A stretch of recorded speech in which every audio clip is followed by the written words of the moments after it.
Hello guys, welcome back to my channel Millennium Girl and part 3 of Nellore చేపల పులుసు. ఇప్పుడు మనం 250 grams చింతపండు పులుసుని యాడ్ చేసుకోవాలి. చింతపండు పులుసు అనేది మనం థిక్‌గా పిండుకొని తీసుకోవాలి. అండ్ చింతపండు పులుసుతో పాటు గ్రేవీకి సరిపడా వాటర్‌ని కూడా యాడ్ చేసుకోవాలి. నేనైతే 1 ఫుల్ గ్లాస్ వాటర్ యాడ్ చేశాను. అంటే ఒక అరౌండ్ 450 ఎంఎల్ వరకు వాటర్‌ని యాడ్ చేశాను. యాడ్ చేసి బాగా మిక్స్ చేసుకోవాలి. స్పూన్‌తో బాగా మిక్స్ చేసుకున్న తర్వాత ఫ్లేమ్‌ని కొంచెం హై చేసుకొని బాయిల్ వచ్చేంత వరకు వెయిట్ చేయాలి. ఎప్పుడైతే మనకి బాయిలింగ్ స్టార్ట్ అవుతదో తర్వాత మళ్ళీ సిమ్ చేసేసి మూత పెట్టి మనం కుక్ చేసుకోవాలి. మూత పెట్టి కుక్ చేసుకోవడం వల్ల పులుసు బాగా మరుగుతుంది. అండ్ రెసిపీ కూడా చాలా తొందరగా అవుతుంది. 10 మినిట్స్ సిమ్ చేసుకొని బాగా మరిగించిన తర్వాత లిడ్ ఓపెన్ చేసి చూస్తే మనకి ఆయిల్ ఇలా పైకి ఫ్లోట్ అవుతుంది. తర్వాత మళ్ళీ ఒకసారి మిక్స్ చేసుకొని మళ్ళీ మూత పెట్టి మళ్ళీ మరిగించుకోవాలి. పులుసు కొంచెం థిక్ అయ్యేంత వరకు మనం బాగా మరిగించుకోవాలి. ఐ థింక్ వీడియోలో మీకు కనిపిస్తుంది హౌ పులుసు థిక్ అయ్యేంత వరకు బాగా మరిగించుకోవాలి. మళ్ళీ లిడ్ పెట్టేసి ఒక 10 మినిట్స్ వరకు సిమ్‌లోనే బాయిల్ చేయాలి. పులుసు బాగా థిక్ అయ్యేంత వరకు మనం వెయిట్ చేయాలి.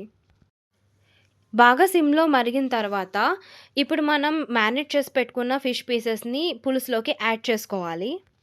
నీట్‌గా ఫిష్ పీసెస్ అన్నీ వన్ బై వన్ అరేంజ్ చేసుకోండి. చేపల పులుసు చేసేటప్పుడు ఎప్పుడైనా సరే మనకి బాండీ అనేది చాలా విడ్త్ ఎక్కువుండాలి. విడ్త్ ఎక్కువుండడం వల్ల చేప పీసెస్ ఒకదాని మీద ఒకటి పడకుండా నీట్‌గా ఉంటాయి. ఎందుకంటే మనం మళ్ళీ ఇందులో స్పూన్ పెట్టి అస్సలు మిక్స్ చేయము. చేప పీసెస్ అనేవి చాలా చాలా డెలికేట్‌గా ఉంటాయి. సో, చేప పీసెస్‌ని అరేంజ్ చేశాక మనం బాండీ హ్యాండిల్స్ పట్టుకొని మాత్రమే మనం మిక్స్ చేసుకోవాలి. పీసెస్ అన్నీ నీట్‌గా మిక్స్ చేసిన తర్వాత లిడ్ పెట్టేసి ఒక 10-15 మినిట్స్ వరకు లో ఫ్లేమ్‌లో కుక్ చేయాలి. అండ్ ఇన్ బిట్వీన్ మధ్య మధ్యలో మనం హ్యాండిల్స్ పట్టుకొని పులుసుని కలపాలి. స్పూన్ అస్సలు యూజ్ చేయకూడదు. ఎందుకంటే చేప పీసెస్ అనేవి చాలా డెలికేట్‌గా ఉంటాయి.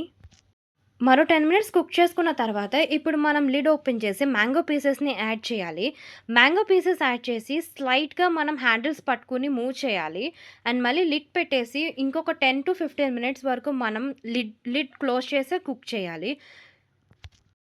10 మినిట్స్ తర్వాత ఓపెన్ చేసి చూస్తే పులుసు అనేది మీకు రెడీ అయిపోయి ఉంటుంది. ఈ నెల్లూరు చేపల పులుసు అనేది కొంచెం టైమ్ టేకింగ్ రెసిపీ. బట్ చాలా చాలా టేస్టీగా ఉంటుంది. అండ్ డెఫినెట్‌గా ఈ పులుసుని మనం నెక్స్ట్ డే కూడా తినొచ్చు. బికాజ్ ఇది మనం ఫ్రిడ్జ్‌లో పెట్టకపోయినా ఏం పాడవ్వదు. ఫ్రిడ్జ్ లేకపోయినా డెఫినెట్‌గా మీకు 2-3 డేస్ వరకు బయటనే నిలవుంటుంది. మనం ఆయిల్ కూడా కొంచెం ఎక్కువ యాడ్ చేసి కుక్ చేసుకున్నాం కదా! సో, డెఫినెట్‌లీ మీకు ఈ రెసిపీ గనక నచ్చినట్టయితే please like, share and subscribe to my channel millennium girl. And మళ్ళీ ఇంకొక రెసిపీతో మళ్ళీ వస్తాను. ఓకే. బాయ్.